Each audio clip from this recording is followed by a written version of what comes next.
నమస్తే, welcome to four sides TV. నేను రేవతి. ముందుగా ముఖ్యాంశాలు చూద్దాం. పార్లమెంటు శీతాకాల సమావేశాలు ప్రారంభం. హాట్ గా సాగనున్న సెషన్స్.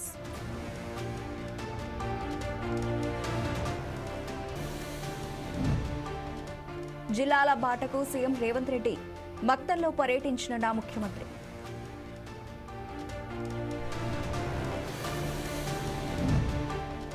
నెమ్మదిగా కదులుతోన్న దిత్వా తుఫాన్. తమిళనాడు పుదుచ్చేరిలో భారీ వర్షాలు.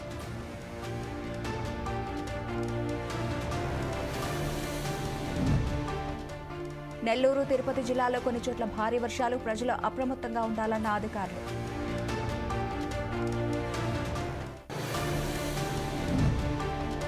ఢిల్లీలో కొనసాగుతున్న వాయు కాలుష్యం. ప్రజలు ఖచ్చితంగా మాస్కులు ధరించాలన్న అధికారులు.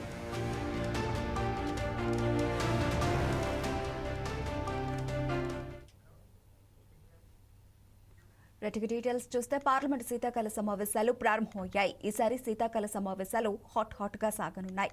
అనేక అంశాలపై నేడు చర్చకు విపక్షాలు పట్టుబట్టనున్నాయి. ప్రధానంగా ఢిల్లీ పేలుడు, ఓటర్ల జాబితా క్రమబద్దీకరణ వంటి అంశాలపై వామపక్షాలు పట్టుబట్టే అవకాశం ఉంది. పార్లమెంటు భవనంలో ఉభయ సభలకు చెందిన ప్రతిపక్ష నేతలు సమావేశమయ్యారు. రాజ్యసభలో ప్రతిపక్ష నేత మల్లికార్జున ఖర్గే భేటీ అయ్యారు. పార్లమెంటు ఉభయ సభల్లో అనుసరించాల్సిన వ్యూహంపై చర్చించారు. కీలక అంశాలపై చర్చకు పట్టుబట్టాలని నిర్ణయించే అవకాశం ఉంది.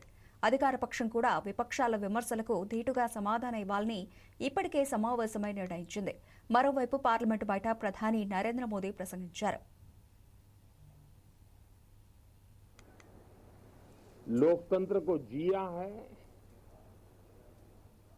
लोकतंत्र के उमंग और उत्साह को समय समय पर ऐसे प्रकट किया है कि लोकतंत्र के प्रति विश्वास और मजबूत होता रहता है।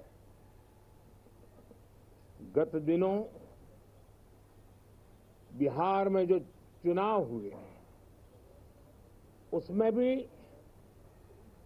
मतदान के जो विक्रम हुआ है वो लोकतंत्र की सबसे बड़ी ताकत है।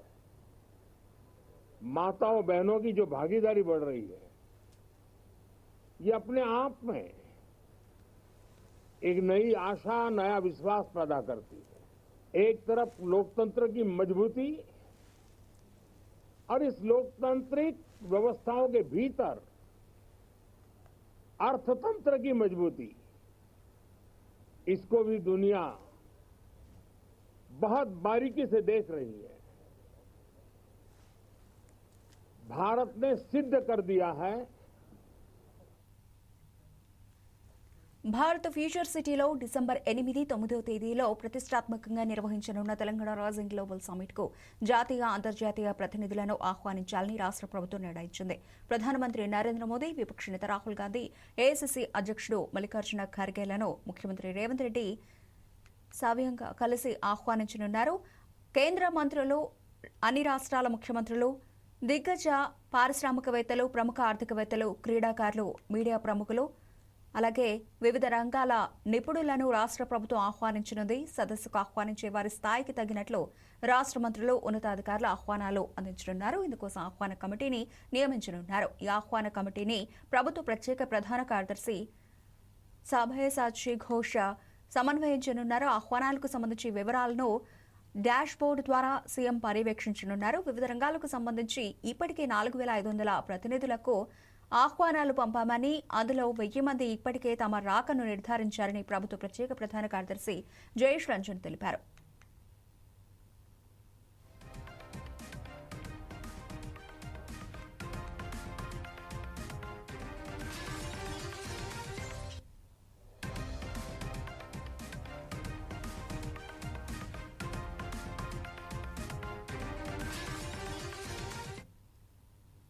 ఖమ్మం జిల్లా నేలకొండపల్లి మండలంలో అప్పుల బాధ తట్టుకోలేక ఓ కౌలు రైతు సెల్ఫీ వీడియో తీసుకుని పురుగుల మందు తాగి ఆత్మహత్యయత్నానికి పాల్పడ్డాడు.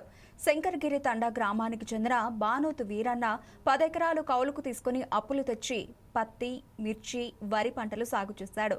అధిక వర్షాల కారణంగా సరైన దిగుబడి రాక నష్టాలు వచ్చాయి. దీంతో 15 లక్షల రూపాయలు అప్పులయ్యాయి. ఎలా తీర్చాలో తెలియని పరిస్థితిలో తన పొలంలో గడ్డి మందు తాగి ఆత్మహత్యయత్నానికి పాల్పడ్డాడు. ప్రభుత్వం కలు రైతులను కూడా ఆదుకోవాలని కోరుతూ సెల్ఫీ వీడియో తీసుకున్నాడు. అనంతరం వీడియోను స్నేహితులకు, కుటుంబ సభ్యులకు పంపించాడు. కుటుంబ సభ్యులు వెళ్లి వీరన్నను ఖమ్మంలోని ప్రైవేట్ ఆసుపత్రికి తరలించారు. చికిత్స పొందుతూ వీరన్న మృతి చెందాడు. ఈ ఘటనపై కేసు నమోదు చేసుకున్న పోలీసులు దర్యాప్తు చేస్తున్నారు. అన్న రైతులుగా వ్యవసాయం చేసే ప్రతి ఒక్కరికి ఏడుగుంటున్నానన్న. ఈ వ్యవసాయంలో ఎన్నో నష్టాలు, ఎన్నో ధరలకి రేట్ లేక ఎన్నో ఇబ్బందులు. ఈ నష్టాన్ని ఎవరు పూడ్చలేరన్న. ప్రభుత్వమే దీన్ని రైతులకి గొప్ప రేట్లు ఎక్కువ ఇచ్చి ఆదుకొని సబ్సిడీలు కౌలు రైతులకి వాటికి అందరికీ ఆదుకోవాలని భూమి కౌలుకి ఇచ్చే రైతులు కౌలు కట్టలేని వాళ్ళని ఆదుకోవాలని అన్న.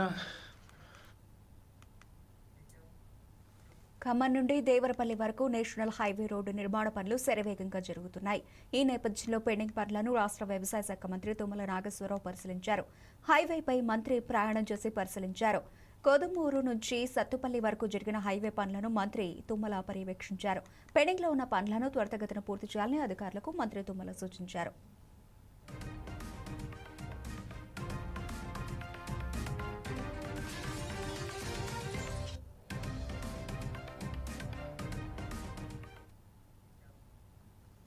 Argentina legendary football star Lionel Messi December 13న హైదరాబాద్కు రానుండగా ఈ ప్రత్యేక పర్యటన కోసం సీఎం రేవంత్ రెడ్డి ప్రత్యేక సన్నాహాలు చేస్తున్నారు. మెస్సీతో ఉప్పల్ స్టేడియంలో జరిగే ప్రాక్టీస్ మ్యాచ్లో సీఎం రేవంత్ పాల్గొనే అవకాశం ఉంది. ఈ నేపథ్యంలో CM Revanth Reddy football practice ప్రారంభించారు. రాత్రి సచివాలయం నుండి నేరుగా ఎంసీహెచ్ఆర్డీకి వెళ్లి అక్కడే సుమారు గంటపాటు ప్రాక్టీస్ చేశారు. ఫుట్బాల్ ప్రాక్టీస్ చేస్తున్న సీఎం వీడియోలు, ఫోటోలు సోషల్ మీడియాలో వైరల్ అవుతున్నాయి. మెస్సీ హైదరాబాద్ పర్యటనతో నగరం అంతర్జాతీయ దృష్టిని ఆకర్షించనుంది. ముఖ్యంగా మెస్సీతో సీఎం రేవంత్ భేటీ, ఉప్పల్ స్టేడియంలో ఏర్పాట్లు, బ్రాండ్ అంబాసిడర్ ప్రతిపాదన ఇవన్నీ తెలంగాణకు గ్లోబల్ లెవెల్లో కొత్త అవకాశాలకు ఆస్కారం లభించనుందని టాక్.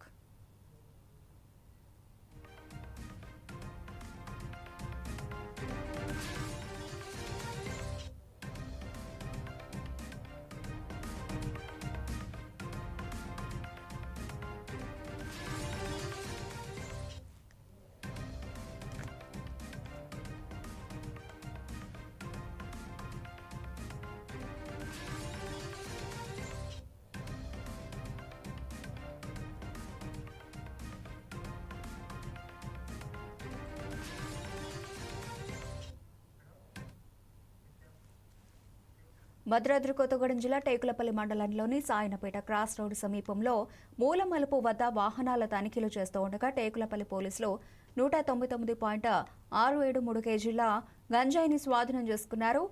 అయితే వీటి విలువ 99,83,000కు పైగానే ఉంటుందని పోలీసులు వెల్లడించారు.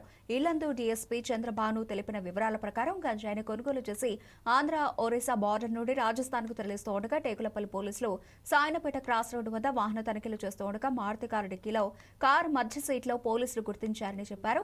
ఒరిస్సా నుంచి రాజస్థాన్ తరలిస్తున్న లాల్ సింగ్ చౌహాన్ ని పట్టుకుని కేసు నమోదు చేసి దర్యాప్తు చేస్తున్నామని తెలిపారు. లాల్ సింగ్ చౌహాన్ పై ఇది వరకు 3 కేసులు ఉన్నాయని తెలిపారు. ఈ కేసులో ముద్దాయిని అరెస్టు చేసి ఒక కారు, 2 మొబైల్స్ స్వాధీనం చేసుకున్నట్లు తెలియజేశారు. వెహికల్ చెక్ చేస్తుండగా ఒక మారుతి కారు నెంబర్ వచ్చేసి AP36DA 4554ను నడుపుతున్న ఒక డ్రైవర్ని పట్టుకోవడం జరిగింది. వాడిని చెక్ చేయగా వాడి దగ్గర ఏదో నిషేధిత గంజాయి ఉన్నదని తెలియగానే మా బ్లూ టీమ్ని మరియు మా పై అఫీషియల్లకు చర్యలు తెలియజేసి చేయడం వల్ల మా బ్లూ టీము మరియు అది గంజాయి కాదని చెప్పి ఇద్దరు సర్పంచుల సమక్షంలో అది నిన్న సీజ్ చేయడం జరిగింది. ఆ గంజాయి వెయిట్ వచ్చేసి 199.673 కేజీస్, అంటే దాదాపు 2 క్వింటాలు 200 కేజీలకు ఒక 400 గ్రాములు తక్కువ. దాని విలువ వచ్చేసి 99,83,000. 650 రూపీస్. కాబట్టి ఈ గంజాయిని మేము స్వాధీనం చేయడం జరిగింది. వాళ్ళు సాయనపేట ఎక్స్ రోడ్ సమీపంలో జీడిమెట్ల పరిధిలో దారుణ ఘటన చోటు చేసుకుంది. నర్సరీ చదువుతున్న చిన్నారిపై స్కూల్ ఆయా దాడికి పాల్పడింది. పాఠశాల ముగిసిన తర్వాత ఇంటికి తీసుకెళ్లే క్రమంలో చిన్నారిపై ఆయా దాడి చేసింది. విచక్షణ రహితంగా కొట్టడంతో ప్రస్తుతం చిన్నారి ఆసుపత్రిలో చికిత్స పొందుతోంది. ఈ ఘటనకు సంబంధించిన వీడియో సోషల్ మీడియాలో తెగ వైరల్ అవుతోంది. ఈ దారుణంపై చిన్నారి తల్లిదండ్రులు పోలీసులకు ఫిర్యాదు చేశారు. ఆయాను కఠినంగా శిక్షించాలని డిమాండ్ చేస్తున్నారు.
మేడ్చల్ జిల్లా బాజ్పల్లిలో పార్కులు కాపాడినందుకు అక్కడి చిన్నారులు హైడ్రాకు ధన్యవాదాలు తెలిపారు. కాకతీయ కాలనీలో 600 గజాలు 1500 గజాల 2 పార్కులను కాపాడినందుకు హైడ్రాకు మద్దతు తెలుపుతూ ర్యాలీ నిర్వహించారు. హైడ్రా జిందాబాద్ అంటూ చిన్నారులు ప్లకార్డులు పట్టుకుని నినాదాలు చేశారు. మాకు ఆడుకునేందుకు స్థలం దొరికింది అని హర్షం వ్యక్తం చేశారు. పార్కులో మొక్కలు నాటి జాగ్రత్తగా కాపాడుకుంటామని ప్రతిజ్ఞ చేశారు.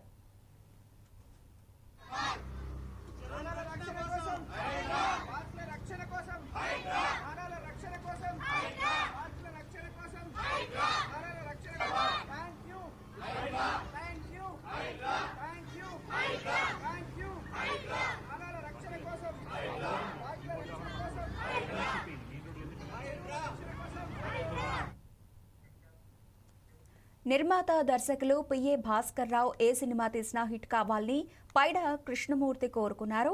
విశాఖలో విజేఎఫ్లో ఎవడి సినిమాకి వాడే హీరో చిత్రయినేటో పోస్టర్ ఆవిష్కరణ నిర్వహించారు. దీనికి ముఖ్య అతిథిగా హాజరైన కృష్ణమూర్తి మాట్లాడుతూ దర్శకులు భాస్కర్ రావు ఏది చేసినా ముందు చూపుతో ఆలోచిస్తారని అన్నారు. ఇటీవల విశాఖలో జరిగిన సిఐఐ సమ్మిట్లో భాస్కర్ రావు పలు సాంస్కృతిక కార్యక్రమాలు నిర్వహించారని తెలిపారు. కార్యక్రమానికి చిత్ర నటీనటులు, దర్శకులు, రచయితలు హాజరయ్యారు.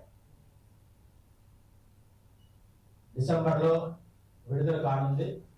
ఆ విడుదల విశేషాలను తెలియజేందుకు ఈ విలేకరుల సమావేశం ఏర్పాటు చేసుకోవడం జరిగింది. ఉత్తరాంధ్ర జిల్లాలకు చెందినటువంటి అనేక మంది కళాకారుల్ని ఇందులోని నటించడానికి అవకాశం కల్పించినటువంటి ఘనత కూడా ఈ భాస్కర్ గారికి దక్కింది. వారు అనేక సాంస్కృతిక కార్యక్రమాల నిర్వహణ ద్వారా కళాకారులకు సుపరిచితమై తను కూడా ఒక చిత్రం తీయాలి, విశాఖ వాసులకు, ఉత్తరాంధ్ర వాసులకు అవకాశం కల్పించాలన్న ఒక ఉద్దేశంతో ఈ చిత్రాన్ని గత కొన్ని సంవత్సరాలుగా నిర్మించి తన సొంత నిధులతోటి ఈ చిత్రాన్ని నిర్మించడానికి అన్ని విధాలా కూడా వారు తోడ్పాటును అందించగలిగారు. వారికి ప్రత్యేక కృతజ్ఞతలు తెలియజేసుకుంటూ చెప్తే ఆ రోజు సార్ తాలూకా మనుషులు, సార్ తాలూకా కాలేజీ పిల్లలు, ఇందులో ఎటువంటి వల్గర్ అనేది లేదు. ఈ సినిమాలో అంతా కూడా ఒక పక్క కామెడీ, ఒక పక్క యూత్కి అవసరమైనటువంటి ఈ ఫైటింగ్స్, మంచి 3 పాటలు, అద్భుతమైన పాటలు. సత్యవాడ శ్రీకాంత్ మన వైజాగ్ కుర్రాడే రాశాడు. అదేవిధంగా మరి ఈ సినిమాకి ఇంత విలన్స్ కూడా ఒక బుజ్జి అని నా వెనకతో కూర్చున్నాడు. బుజ్జి చాలా మంది విలన్స్ కూడా చేశారు. ఇది సడన్ గా పెట్టాం.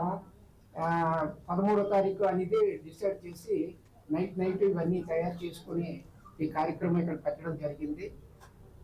మరి మీ అందరికీ కూడా ఆ సినిమా రిలీజ్ రోజుని మా సన్ముఖతో టచ్లో ఉంటే అందరూ కూడా సినిమాకి రావచ్చు మీరు అని తెలియజేసుకుంటూ, మరి కష్టాలు చాలా పడ్డాను, చాలా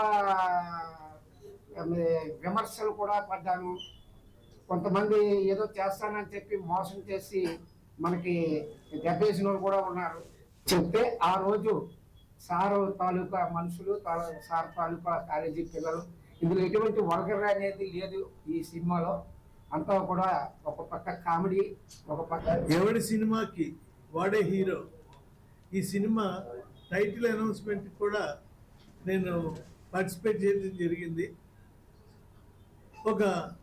ఆ రోజే అనిపించేది ఎవడి సినిమాకి వాడే హీరో అంటే ప్రతివాడి జీవితం వాడికి సినిమానే. మంచి టైటిల్ పెట్టాడు భాస్కర్ రావు అని చెప్పి నాకు చాలా ఆ రోజే అనిపించింది. ఎంతో కష్టాలు కోర్చి ఈ రోజున ఈ సినిమాని పూర్తి చేసి రిలీజ్కి సిద్ధం చేయటం చాలా సంతోషంగా ఉంది. ముఖ్యంగా ఈ వేదికను అలంకరించిన సన్మూర్తి గారు, మల్లిక, నరసింహరావు, అలాగే దివాకర్ గారు, మనందరూ ఇక్కడికి రావడానికి కారణమైన వ్యక్తి భాస్కర్ రావుకి, అందరికీ అలాగే ఇచ్చిన పాత్రికేయ మిత్రులందరికీ కూడా హృదయపూర్వక నమస్కారాలు తెలియజేసుకుంటూ, బంగాళాఖాతంలో ఏర్పడిన ద్విత్వా తుఫాన్ ప్రభావంతో నెల్లూరు జిల్లా తీరం వెంబడి అలలు కల్లోలం కొనసాగుతోంది. సముద్రం ఉగ్రరూపం దాల్చింది. మైపాడు బీచ్తో పాటు నెల్లూరు జిల్లా వ్యాప్తంగా అన్ని సముద్ర పర్యాటక ప్రాంతాల్లో బందోబస్తు కొనసాగుతోంది. సముద్ర ఉధృతి కారణంగా ముంపుకు గురయ్యే తీర ప్రాంత వాసులను సురక్షిత ప్రాంతాలకు తరలించేందుకు రంగం సిద్ధం చేశారు. అన్ని శాఖలు తుఫాను సహాయక చర్యలకు సిద్ధం చేసినట్లు నెల్లూరు జిల్లా జాయింట్ కలెక్టర్ వెంకటేశ్వర్లు తెలిపారు. ఎడతెరిపి లేని వర్షం, తీరంలో ఈదురుగాలులు, అలల ఉధృతిని అనుసరించి ఆయా ప్రాంతాల వారిని అప్రమత్తం చేశామన్నారు. తుఫాను పరిస్థితిని ఎదుర్కొని సహాయక చర్యలు అందించేందుకు యంత్రాంగం సంసిద్ధమై ఉందని తెలిపారు. క్షేత్రస్థాయిలో సహాయక చర్యలను పర్యవేక్షిస్తున్నారు. దీనిపై మరింత సమాచారం మా నెల్లూరు ప్రతినిధి శ్రీధర్ అందిస్తారు.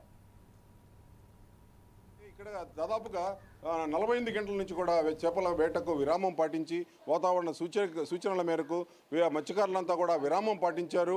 వారంతా కూడా సురక్షిత ప్రాంతాలకు చేరుకున్నారు. సురక్షిత ప్రాంతాలను సిద్ధం చేసుకున్నారు. ఇక్కడ మన సముద్రం కసురు మీద ఉన్నప్పుడు ఈ ప్రాంతంలో ఆ అలల ఉధృత రూపాన్ని కసురు అంటారు. ఈ కసురు మీద ఉన్నప్పుడు ఈ ప్రవాహం సముద్ర ముఖద్వారాల నుంచి సముద్రంలోకి ప్రవేశించే అవకాశం లేకుండా తీరం అంతా అనేక నివాస ప్రాంతాలు, తీరంలో ఉన్న నివాస ప్రాంతాలు జలమయ్యే పరిస్థితి ఉంటుంది. సురక్షిత ప్రాంతాలకు తరలిరావాల్సిన పరిస్థితి ఏర్పడుతుంది. ఇక్కడ మనం చూసినట్టయితే తుఫాను గమనం వాతావరణ శాఖ అంచనాలకు మించి కొనసాగుతూ ఉంది. చెప్పండి, మీరంతా కూడా ఎలా ఉంది ఈ పరిస్థితి?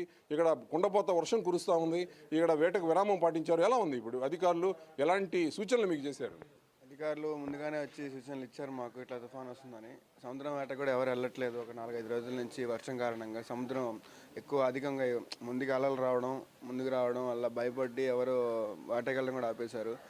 అలాగే ఎవరు ఇంట్లో కూడా సరిగా ఉండట్లేదు. వర్షం 2 రోజుల నుంచి అట్లా కురుస్తున్నందువల్ల ఊరు మొత్తం నీళ్ళు ఎక్కువైపోయింది. బయట కూడా తిరగలేకపోతున్నారు జనాలు కూడా. ఇంట్లోనే ఉంటున్నారు వారింట్లో. మేమైతే ఇప్పుడు తుఫాన్ సెంటర్లో ఉంటున్నాం. ఇది తుఫాన్ షెల్టర్. ఇప్పుడైతే మేము ఇక్కడే ఉన్నాం. ఇక్కడ ప్రచార మాధ్యమాల ద్వారా, సెల్ ఫోన్లు, ఇతర ప్రసార సాధనాల ద్వారా వీరంతా కూడా వాతావరణ పరిస్థితిని తెలుసుకుని అందరూ కూడా అప్రమత్తమై ప్రభుత్వ యంత్రాంగాన్ని సహకరిస్తున్నారు. ఈ మత్స్యకారులంతా కూడా దాదాపుగా వారం నుంచి ఇక్కడ వేటకు వెళ్ళలేని పరిస్థితి. సముద్రంలో అలల కల్లోలాన్ని అనుసరించి మత్స్యకారులు ఇక్కడంతా కూడా వేటకు విరామం పాటించి ఇక్కడ సురక్షిత ప్రాంతాలకు తరలి రావడం జరిగింది. వాళ్ళను సురక్షిత ప్రాంతాలకు చేర్చుకున్నారు. ఖరీదైన వాళ్ళను సురక్షిత ప్రాంతాలకు చేర్చుకున్నారు. పడవలను ఒడ్డు మీదనే సురక్షిత ప్రాంతాలకు చేర్చడం జరిగింది. ఇక్కడ మనం చూసినట్లయితే ఇక్కడ తుఫాన్ గమనం ఈ ఉధృత రూపంగా కొనసాగుతూ ఉంది. తీరం వెంబడి ఈదురు గాలులు అలల కల్లోలాన్ని మరింత పెంచే పరిస్థితి ఇక్కడ కనిపిస్తూ ఉంది. మనం చూసినట్టయితే మైపాడు తీరంలో ఇప్పటికే సందర్శకులను నిలువరించారు. పర్యాటకులను కూడా దూరంగా సముద్రంలోకి వెళ్లకుండా నిలువరిస్తూ ఉన్నారు. ఇటు పోలీస్, రెవెన్యూ యంత్రాంగాలు ఈ పర్యాటకులు సముద్రంలో వైపు వెళ్లకుండా కూడా పర్యవేక్షణ సాగిస్తున్న నేపథ్యం ఇక్కడ మనం చూసినట్టయితే జిల్లా వ్యాప్తంగా కూడా కుండపోత వర్షం కొనసాగుతూ జీవనం స్తంభించింది. నెల్లూరు నగరం పూర్తిగా రాకపోకలు స్తంభించి అంతా ఇళ్లకే పరిమితమయ్యారు. జిల్లా వ్యాప్తంగా కూడా వ్యవసాయ పనులకు తీవ్ర ఆటంకం ఏర్పడింది. ఇక్కడ మనం చూసినట్టయితే తుఫాను గమనం మరింత ఉధృతం దాల్చొచ్చిన వాతావరణ శాఖలకు అనుసరించి అందరూ కూడా ఈ పరిస్థితిని ఎదుర్కొనేందుకు సిద్ధమయ్యారు. కెమెరా పర్సన్ విజయ్తో శ్రీధర్, 4 Side TV, నెల్లూరు. అయితే ఇక్కడ ఇవి ఇప్పటివరకు నబల్చిన updates. Keep watching 4 Sides TV.